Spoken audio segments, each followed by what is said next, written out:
আমি বিচাৰিছো নতুন এটা ক্যান্ডিডেট আব্দুল কাদের আব্দুল কাদের ডাঙর যদি টিকিট পায় একে রশিদ তাহলে আমি কংগ্রেস দলকে ভোট দিচ্ছি। আচ্ছা, একে রশিদ আমি নামহে শুনিছোঁ আজিলৈ দেখা নাই। আব্দুল কাদের তেখেতক টিকেটটো দিলে আমি খুব অতি আনন্দিত হ'ম। জনের মানে টিকিট দিব লাগবে, সেই নামটো হল আব্দুল কাদের। যে আমি এবার চান্স করিম আমার যুব নেতা আব্দুল কাদের। বিধায়কজনের নাম জানে না জানে? এইবার কাদেরকে লাগে আব্দুল কাদের। কাদের আছে কাদের কোনো বিধায়কজনের নাম জানে? নাই নাজানো। আব্দুল কাদের তেওঁ এজন নতুন যুৱ শক্তি প্ৰত্যেকটি আমাৰ ৰাইজৰ মানুষ যুবকক বিচাৰে বৰ্তমান একে ৰশিদ ডাঙৰীয়াক দিলে আমি আমাৰ ৰাইজৰ পৰা আমি ভোট বৰখাস্ত কৰিম। কিন্তু একা ৰশিদকে এবাৰ ভোট নিয়ে আব্দুল কাদেৰ কংগ্ৰেস তাৰাও আব্দুল কাদেৰও ভালো শোনা পাই আছো।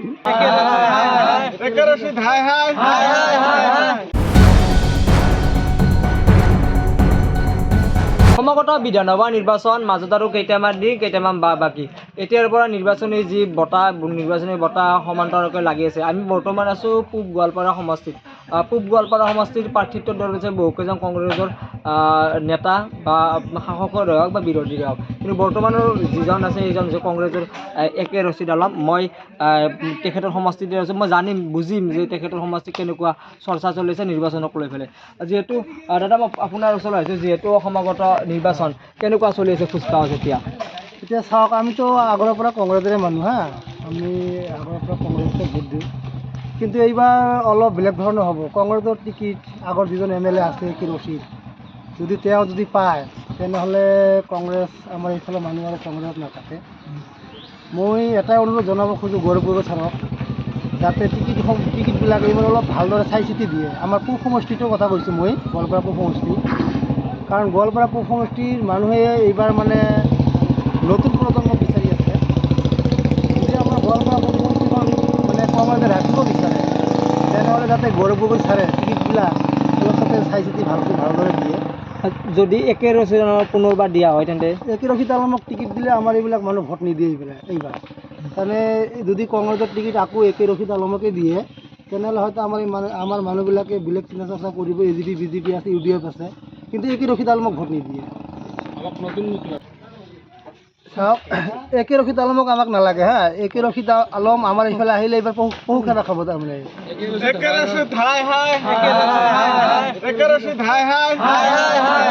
ইলেকশ্যন আহি আছে 2026 ইলেকশ্যন পাৰ পাছত আমি দুই একাকাৰ ক'বলৈ আজি যিকোনো আমি বজাৰ কমিটিৰ তৰফৰ পৰা বা ৰাইজে আমি গোট হৈছোঁ।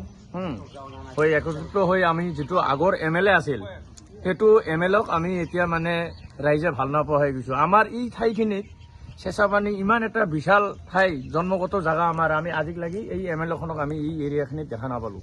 তাৰ কাৰণত আমি ৰাইজে খুব বিক্ষোভ। একে ৰশিদ আলমক যদি আমাৰ এই কংগ্ৰেছ চৰকাৰৰ পৰা কাইবা যদি কিবা কৰি টিকিটটো যদি পাব লগা হয় কিন্তু আমি ৰাইজে বিৰাট হাংগামা কৰিম। এওঁক আমি নিবিচাৰোঁ। কিন্তু আমি বিচাৰিছোঁ নতুন এটা ক্যান্ডিডেট আব্দুল কাদেৰক। এয়া আমাৰ ক'ব লগা। কেণ্ডিডেটক টিকিট দিব লাগে। আগৰজনক কিয় নালাগে? আগৰজনক তাৰমানে আমি ইমান দূৰ ক'ব নোখোজোঁ, কিন্তু যিটো নতুন প্ৰজন্ম যিটো আহি আছে আমাৰ সন্মুখত দেখা পাই আছোঁ, আমাৰ মতে নতুন প্ৰজন্মক টিকিট দিলে ভাল হয়। কাক বিচাৰে? আমিতো কাদেৰকে বিচাৰিম। সম্পূৰ্ণ কাদেৰ মানে আব্দুল কাদেৰ।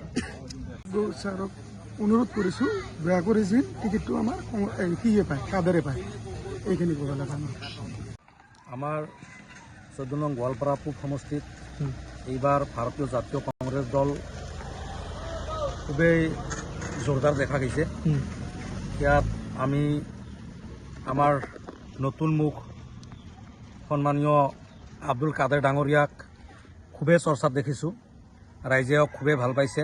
আৰু যদি আমাৰ মাননীয় গৌৰৱ গগৈ ডাঙৰীয়াই আমাৰ আব্দুল কাদেৰ ডাঙৰীয়াক টিকটখন প্ৰদান কৰে তেনেহ'লে যেনেকৈ ৰকিবুল হুছেইনে যোৱা MP ইলেকশ্যনত ধুবুৰী লোকসভাত যেনেকৈ জিকিছিলে 10 লাখ ভোটত, ঠিক তেনেকৈ আমাৰ আব্দুল কাদেৰ ডাঙৰীয়াও গোৱালপাৰা পূব সমষ্টিত বহুত ভোটত জিকিব বুলি আমি দেখিছোঁ আৰু আশা কৰিছোঁ। নিৰ্বাচনী পুৰা দমে চলি আছে। বিভিন্ন দল আহে, কিন্তু আমি এইবাৰ ধৰক কংগ্ৰেছ দলৰ পৰা আৰু কি আব্দুল কাদেৰক বিচাৰিছোঁ। হাইকমাণ্ডে বা কি কৰে। বৰ্তমানৰ বিধায়কজন কোন দলৰ পৰা আছে? কংগ্ৰেছ দলৰ পৰাই আছে। তেখেতে বহুত মানে দুৰ্নীতি কৰিছে আৰু আমাৰ ইফালে নাহে তাৰমানে, সেইকাৰণে তেওঁক এইবাৰ মানে আমি বৰ্জন কৰিছোঁ। তেওঁ যদি টিকেট পায় একে ৰচিদ, তাৰমানে আমি কংগ্ৰেছ দলকে ভোট নিদিম বুলি ভাবিছোঁ। আচ্ছা, একে ৰচিদ আমি নামহে শুনিছোঁ, আজিলৈ দেখা নাই। 5 বছৰ গেল, আজিলৈ আমাৰ অঞ্চলত অহাই নাই আৰু দেখাও নাই আমি। এইবাৰ কাক বিচাৰে আপোনালোকে? নতুন মুখ বিচাৰে, নতুন মুখ। যিকোনো হওক নতুন ওপৰ মহলে যদি নতুন এজন কেণ্ডিডেট দিয়ে ৰাইজৰ কাৰণে ভাল হ'ব। নতুনৰ কাক বিচাৰে? আমিতো বিচাৰোঁ মানে নতুন হ'লে হ'ল, যেয়ে হওক। বেছি কৰি আমি শুনি আছোঁ আব্দুল কাদেৰৰ ফিল্ড বহুত ভাল, সি পালে কিন্তু কংগ্ৰেছৰ একদম বিপুল ভোটত জিকিব আৰু কি। আচলতে মই এজন শিক্ষক মানুহ, কিন্তু মই এটা প্ৰাইভেট স্কুলত কাম কৰোঁ। মই কোনো ৰাজনীতিৰ লগত জড়িত নহয়, কিন্তু মই এই অঞ্চলটো ঘূৰি আহিছোঁ যে এইবাৰ যদি একে ৰচিদে যদি টিকেট পায় তেনেহ'লে তেওঁ যে হাৰিব এইটো খাটাং, তেওঁ কোনো মানুহে ভাল নাপায় আৰু কি। এতিয়া আমি আমাৰ এই অঞ্চলৰ ৰাইজে বা অঞ্চলটোৰ নাম কি? এইটো খেলপাৰা গাঁও বুলি কয় আৰু গোৱালপাৰা ডিষ্ট্ৰিক্টৰ, আৰু এইটো হ'ল আমাৰ পূব সমষ্টি। এই পূব সমষ্টিত প্ৰত্যেকজন মানুহ আমাৰ এইবাৰ কংগ্ৰেছৰ এজন নতুন তাৰমানে ফেচ তাৰমানে বিচাৰে। এতিয়া আমাৰ এই অঞ্চলৰ পৰা আমি ৰাইজৰ হৈ আমি গৌৰৱ গগৈ ছাৰক এইটো অনুৰোধ কৰোঁ, আমাৰ এই অঞ্চলৰ এজন উদীয়মান যুৱক আব্দুল কাদেৰ, তেখেতক টিকেটটো দিলে আমি খুব অতি আনন্দিত হ'ম। আৰু আমি এইখিনি ক'ব খোজোঁ যে তেখেত যদি টিকেটটো পায়, তেখেত বিপুল ভোটত যে এইবাৰ জিকিব, এইটো 100% গেৰাণ্টি আৰু কি। নিৰ্বাচনী হাৱা এইটো মানে আমাৰ এই যে পূব সমষ্টিত মানে বিধায়ক মানে কি অচিত আলম নাকি, তেওঁক যদি মানে বিধায়কৰ নাম জানে নে নাজানে? হা? বিধায়কৰ নাম জানে নে নাজানে? বিধায়কৰ নাম জানো কিবা ৰচিদ, এই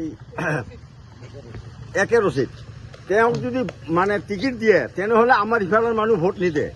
কিন্তু আমি বিচাৰি আছোঁ যে আমাৰ ইফালে আমাৰ নতুন মানুহ একজনক মানে টিকেট দিব লাগিব। সেই নামটো হ'ল আব্দুল কাদের। সেই আব্দুল কাদেৰক যদি টিকেট দিয়ে তেনেহ'লে বহুত ভোটত মানে জয়যুক্ত হ'ব আৰু কি।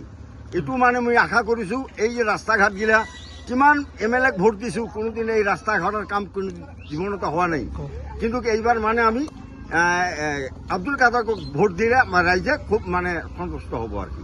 এই বিধায়ক আমি কেতিয়াও মানি ল'ব নোৱাৰোঁ, কাৰণ আমাৰ কোনো খা খবৰো নলয়। তাৰ উপৰিও বিগত দিনখিনি যি কাৰ্যকালত তাৰ যিটো অধপতন হৈছে, কোনো ঠাইত উন্নয়নমূলক কাম কৰা নাই, যাৰ ফলত আমি বিচাৰিছোঁ যে আমি এইবাৰ চেঞ্জ কৰিম। আমাৰ যুৱ নেতা আব্দুল কাদেৰ যদি টিকেটটো পায়। বৰ্তমানৰ বিধায়কজনৰ নাম জানে নে নাজানে?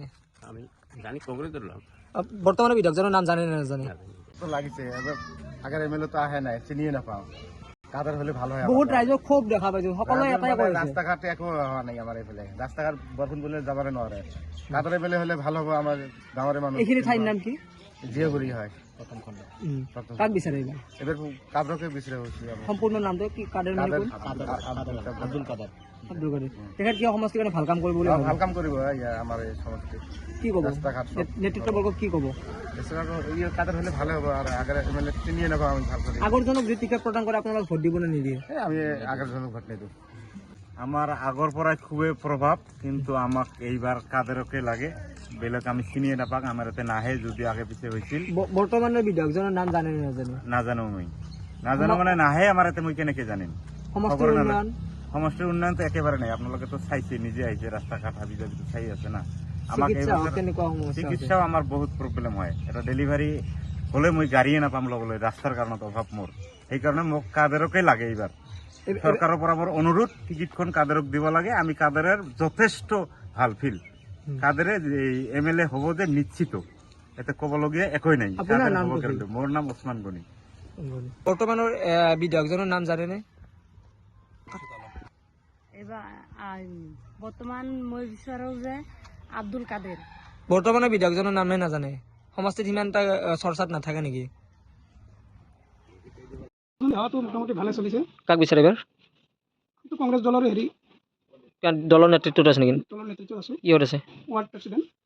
এবাৰ কাক বিচাৰে মই হেৰি মোৰ মতে নতুনত্ব লাগে আমাৰ কাক লাগে আব্দুল কাদেৰ আছে আগৰজন কি হ'ল কাৰণ আগৰজন মোটামুটি ইফালে নতুন সমষ্টি আমাৰ আগত দুজনী সমষ্টি আছিল বৰ্তমান আমাৰ হেৰি হৈ পূব সমষ্টিত আমি সোমাইছোঁ তো আগৰজন এতিয়ালৈকে আমাৰ ইয়াত আহিয়ে পোৱা নাই আমি তেওঁক ইমান ভালকৈ হেৰি নাজানো বৰ্তমান এনেকুৱা অৱস্থা এটা হৈ গৈছে বৰ্তমান যিহেতুকে আমি নতুন সমষ্টিত সোমাইছোঁ নতুন এটা হ'লে ইমান ভাল হয় আৰু কি এতিয়া চাওক এতিয়া নিৰ্বাচনী প্ৰস্তুতি ঠিকেই আছে এতিয়া মেইন কথা হ'ল যিজন আৰু কি আমাৰ আগৰ বৰ্তমানৰ ৰানিং MLA তেওঁ আজিলৈকে আমাৰ গাঁৱত অহাও নাই বা আমাৰ লগত কোনো হেৰিও নাই ৰাইজে তেওঁক ভাল নাপায় কি নাম তেখেতৰ একে ৰচিদ আপুনি দলৰ দায়িত্বত আছে নেকি কিবা আছোঁ মই ৱাৰ্ড প্ৰেচিডেণ্ট বুথ কমিটিত কি ক'ব এতিয়া কাক বিচাৰে এতিয়া নতুন হ'ব লাগে বা ধৰক এতিয়া যিখিনি আজিকালি ধৰক আমি ধৰক যুৱ সমাজ যুৱৰ মাজত হ'লে বস্তুটো ভাল হয় বা ৰাইজৰ মাজত ধৰক যিখিনি আমাৰ আবেদন নিবেদন যিয়ে পূৰাব পাৰিব তেওঁকে আমি বিচাৰোঁ ৰাইজে যুৱৰ আগ্ৰতা কেনেকুৱা দেখা পাইছে মই এতিয়াতো আমাৰ ধৰক এয়া কাদেৰো ভালে তেওঁ বহুত মানে লাগি আছে ৰাইজৰ মাজত তেওঁ আহি আছে বা আমাৰ লগত বহি আছে মিটিং আমাৰ আমি কৰি আছোঁ তেওঁৰ বৰ্তমান মানে আৰু কি ফিল তেওঁৰ ভালেই হৈ আছে আব্দুল কাদেৰ ৰাজনৈতিক কুচকাৱাজ আমাৰ এতিয়া ভালেই চলি আছে আমি বৰ্তমান প্ৰথমৰ পৰাই আমি কংগ্ৰেছী মানুহ হৈ আছোঁ এতিয়া আমি কংগ্ৰেছৰ লগতে লাগি আছোঁ এতিয়া আমি যিজন মানে ভাল কেণ্ডিডেট হয় আমি চাইছোঁ তেওঁকে আমি সমৰ্থন কৰাৰ কাৰণে আমি উঠিব লাগি আছোঁ কাক বিচাৰে আপোনালোকে মই এটা কথাই কৈছোঁ এতিয়া দ্বিতীয় কথা আমি একে ৰচিদক পাইছোঁ মই তেওঁ বহুত দিনৰ পৰাই পাইছোঁ আল্টিমেটলি তেওঁৰ যিবিলাক কাৰ্যকলাপ সেইখিনি আমি অতিকৈ বেয়া দুখিত আমি তাৰ কাৰণে এবাৰ তেখেতে যদি প্ৰতিনিধিত্ব কৰে ভোট নিদিয়ে তেওঁ যদি টিকট পায় আমি তেওঁৰ সমৰ্থক নহয় দলৰ মানুহ হৈও দলৰ মানুহ হ'লেও আমি তেওঁক ভোট দিয়া পক্ষপাতি নহয় কাক বিচাৰে এইবাৰ আমি এতিয়া বৰ্তমান নতুন এজন কেণ্ডিডেট আমি বিচাৰোঁ যিয়ে সামাজিক দিশত সক্ৰিয় ষ্ট্ৰং হৈ আছে সামাজিক আমাৰ সমষ্টিৰ কাৰণে কাম কৰিব পাৰে তেনেকুৱা আমি এজন কেণ্ডিডেট বিচাৰোঁ নামটো প্ৰশ্ন কৰিব পাৰিব নেকি নামটো মই জনাত আমাৰ 2-4জন মানুহৰ ভিতৰত আব্দুল কাদেৰ তেওঁ এজন নতুন যুৱ শক্তি প্ৰত্যাশী ব্যক্তি মোৰ কাৰণে তেওঁ যোগ্য বুলি মই বিবেচনা কৰোঁ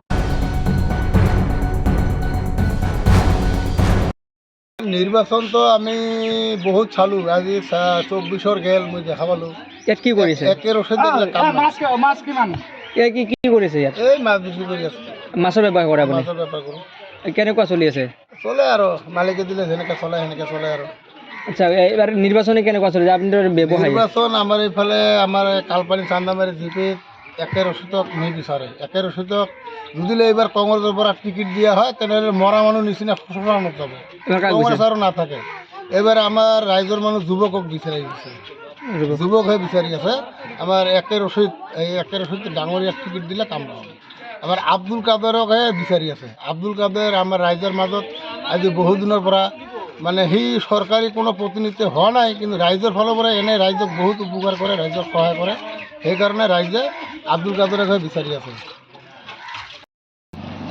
আগন্তুক 2024 চনত আমাৰ 14 নং পূব সমষ্টি বিধানসভাৰ নতুন প্ৰাৰ্থী আমি বিচাৰিছোঁ মহম্মদ আব্দুল কাদেৰ আলী ডাঙৰীয়া আমাক এতিয়া বৰ্তমান একে ৰচিদ ডাঙৰীয়াক দিলে আমি আমাৰ ৰাইজৰ পৰা আমি ভোট বৰখাস্ত কৰিম বুলি আশা কৰিছোঁ ক'ক যাব আহিছিলে আপুনি হা ক'ক যাব আহিছিলে মই ঘৰতে ইয়াৰে মানুহ আপোনাৰ ঠাইখিনিৰ নাম আমাৰ ঠাইৰ নাম বলবলা কালপানী চান্দামাৰী পাৰ্ট 2 এই MLA জন হ্যাঁ একে রসিদক আমি নাচাওঁ একে রসিদ বাদে কংগ্রেসের টিকিট যিজন মানুহ পাব উপযুক্ত মানুহ পালে আমি কংগ্রেছত ভোট দিম কিন্তু একে রসিদক এইবাৰ ভোট নিদিম কাক বিচাৰে আপোনালোক আমি ভাল কেণ্ডিডেট বিচাৰাওঁ মানে যেজন কেণ্ডিডেট ভাল আৰু কি আমাৰ তাতে আহিব আমি ভাল কেণ্ডিডেট বিচাৰাওঁ এতিয়া নাম ডিক্লেৰেশ্যন নকৰোঁ বহুত কেণ্ডিডেট আহি আছে তাৰ ভিতৰত যিজন মানুহ আমাৰ ৰাইজৰ প্ৰতিনিধি হ'ব সেইজন মানুহ আমি বিচাৰাম আৰু এবাৰ আমি কংগ্ৰেসেৰ বেশিছি আব্দুল কাদেৰ হলো কংগ্ৰেসেৰ তাৰাও হাৱা কেনেকুৱা চলিছে ভালো চলেছে এবাৰ আপোনাৰ মনৰ পৰা কাক বিচাৰে আব্দুল কাদেৰকে বেশি আগৰজনৰ নাম জানে নে নাজানে জানো কি নাম? একেৰশিতে এক না পায় একেবাৰে আহি নে নাই এই সমষ্টিত এটা আহা নাই আগৰ পৰাই আপোনালোকৰ ইয়াখিনি জেগা একে ৰচিদ আছিলে আগত কিন্তু এতিয়া নাই আব্দুল কাদেৰৰ ভাল শুনা পাই আছোঁ ইয়াতে এই চুটেৰপাৰা গাৰমাৰী চেটত এইখিনি জাগাৰ নাম কি? এইখিনি বলবলা কালপানী উম। কালপানী চন্দামাৰী বুলি কয়। কি বিচাৰে এইবাৰ? কেণ্ডিডেট বদলাই দিলে ভাল হ'ব। বৰ্তমানজনৰ নাম জানেনে? নতুন যিজন আহি আছে বৰ্তমান যিজন বিধায়ক আপোনাৰ লগত তেখেতৰ নাম কি? এওঁতৰ নাম হ'ল একে ৰচিদ আলম। উম। তেওঁ এইবাৰ ভোট নাপায়। আপোনালোকে নিবিচাৰে নেকি তেখেতক? তেওঁ নিজৰ পৰিয়ালৰ কাৰণে ভোট খেলায়, ৰাইজৰ কাৰণে ভোট নেখেলায় তেওঁ, গতিকে তেওঁ ভোট নাপায়।